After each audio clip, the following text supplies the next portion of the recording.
కేసీఆర్ కాసుకో, నీ ఆట మొదలైంది, కొన ఊపిరితో ఉన్నావు. ఆయంతో కూడా నీ పీక విసికే బాధ్యత, నీ పార్టీని బొందబెట్టే బాధ్యత మా వాళ్ళందరూ తీసుకున్నారు. అందరికీ నమస్తే. నేను మీ పావని గౌడ్. ఎందుకట పెద్దలు పద్యాలు ఊరికనే రాయలేదు. ఎలుగు తోలు తెచ్చి ఏడేళ్లు ఉతికినా నలుపు నలుపే గాని తెలుపు కాదు. కొయ్య బొమ్మ తెచ్చి కొట్టినా గుడియేనే విశ్వదా వీరామ వినురవేమ. ఒక నీతిమంతుడు నోట్లకెళ్లి మంచి మాటలు వింటాం గాని ఓ దౌర్భాగ్యం నోట్లకెళ్లి ఎప్పుడు విధవ మాటలు, సన్నాసి మాటలు, చవట మాటలు, దుర్మార్గపు మాటలు, రెచ్చగొట్టే మాటలు ఇవే పెట్టుకున్నాడు. ఆ దుర్మార్గుడిని మనం ఇప్పుడు తెచ్చి కనకపు సింహాసనం మీద సునకమును కూర్చుండబెట్టినాం. ఆ సునకము సింహాసనం మీద కూర్చుండబెట్టినా గానీ దాని బుద్ధి మార్చుకోదు, పోయి బుడదలనే బురుతుంది. అవి గట్టున్నది ఆయన కథ.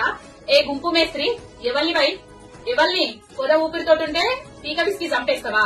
అయితే తెలంగాణ తెచ్చిన పెద్ద మనిషిని కొన ఊపిరితోటి ఉన్నాడు, పీక విసుకుతావా? తెలంగాణ తెచ్చిన పెద్ద మనిషి పార్టీని 100 మీటర్ల గొయ్యి తీసి పాతి పెడతారా? తెలంగాణ తెచ్చిన పెద్ద మనిషి పార్టీని 35 ముక్కలు, 45 ముక్కలు, 14 ముక్కలు చేస్తారా? ఏం మాట్లాడుతున్నారా దుర్మార్గులారా? కేసీఆర్ గారి మీద ఎంత పడితే అంత, ఎవడు పడితే వాడు ఎంత నోటికొస్తే అంత మాట్లాడుతూనే ఉన్నారు. ఏంద్రబాయ్ నీ లొల్లి? ఓటుకు నోటు దొంగవు, రెడ్ హ్యాండెడ్ గా పట్టుకున్న దొంగవు, రెడ్ హ్యాండెడ్ గా పట్టుబడ్డ దొంగవు, జైల్లో ఊసలు లెక్క పెట్టిన దొంగవు. దావోస్ కు పోయి అవే ముచ్చట్లు, తెలంగాణకు వచ్చి ఇవే ముచ్చట్లు, ఎక్కడ పోయినా అవే ముచ్చట్లు. కేసీఆర్ గారి పేరు తీయండి, నీకు అసలు జీవితమే నడతలేదు, నీ రాజకీయమే నడతలేదు.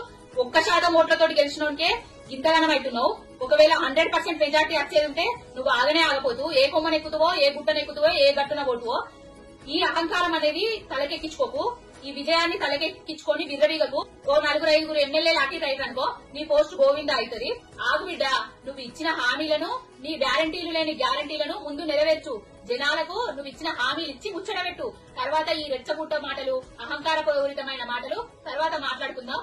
నీకు తెలంగాణ ప్రజలు నీ బట్టలు చింపుడు, నీ గోరి కట్టుడు తొందరలోనే ఉన్నది. నీ అహంకారాన్ని, నీ అహంకార పూరితమైన మాటలను తగ్గించుకుంటే నీకే మంచిది. గుంపు మేస్త్రి జరాబు 2500 ఇవ్వకపోతే మహిళలు నీ కొంత విసుకుతారు. రైతు భరోసా 15,000 రూపాయలు ఇవ్వకపోతే నిన్నే 100 మీటర్ల గొయ్యి తీసి పాతి పెడతారు. మహిళలకు 500 రూపాయలకే సిలిండర్ గ్యాస్ ఇవ్వకపోతే నిన్నే కట్టెల పొయ్యిల మంటలల్లేసి పైకి పంపిస్తారు. కరెంటు ఫ్రీ ఇస్తా అని చెప్పినావు, 200 యూనిట్ల కరెంటు ఇవ్వకపోతే ఆ ఫ్యాన్కే ఏలాంటి ఇస్తారు నిన్ను. ఇవన్నీ గుర్తు పెట్టుకొని నీ హామీలను నెరవేర్చుకొని నీ ప్రభుత్వాన్ని నువ్వు నడుపుకో. తెలంగాణ తెచ్చిన పెద్ద ఆయనను ఇంకొకసారి నోటికి ఎంత వస్తే అంత మాట్లాడితే ఊరుకునే ప్రసక్తే లేదు.